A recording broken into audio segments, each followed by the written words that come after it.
To whom it may concern, my name is Jose Lopez. I'm 60 years old and a community activist.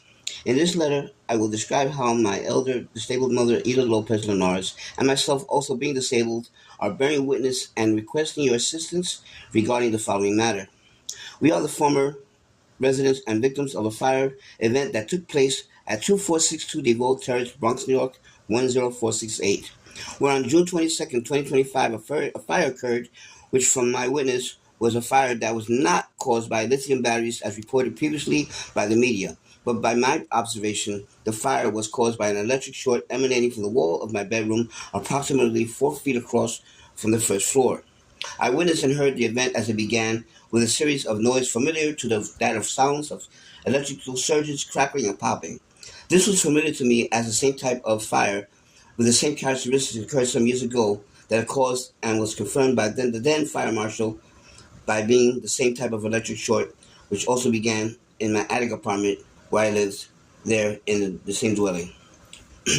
The mobility scooters, not e-bikes, which can be confirmed by several witnesses that are being accused as the origin of the said fire, had been in the same position on the porch for approximately 14 years. Securely covered, endured the most extreme temperatures from hot to cold weather, and have never been associated with not a single fire event or incident. Said scooters were not plugged into a socket except for one that was charging.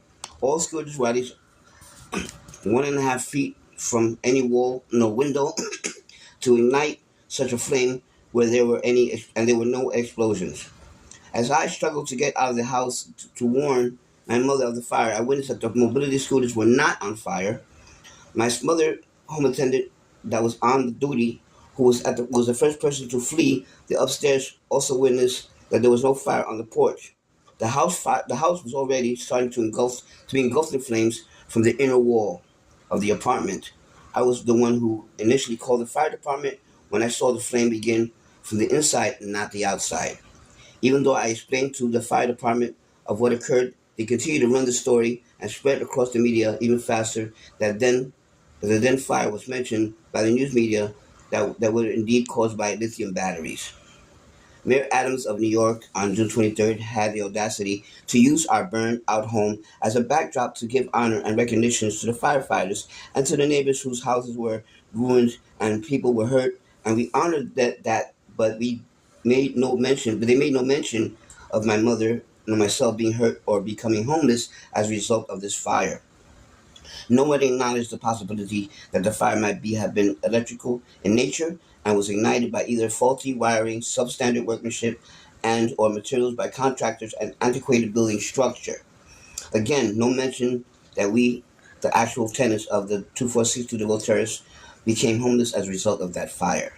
No one acknowledged this and ran with a narrative that was not completely investigated nor concluded.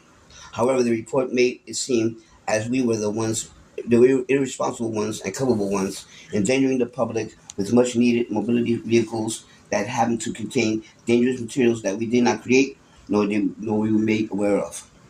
While using the false narrative, the media and other political figures like Mayor Adams had the nerve to use our destroyed home as a backdrop and tragedy to boost their political careers, and the media to sell newspapers without ever seeing us, interviewing us to tell our part of the story, nor seeing to our welfare and well-being and we resent it.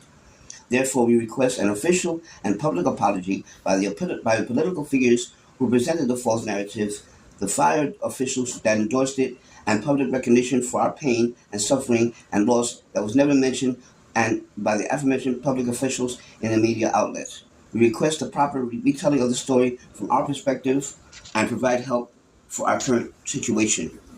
My mother and I are currently temporarily located at 859 Concourse, Village West, Room 101.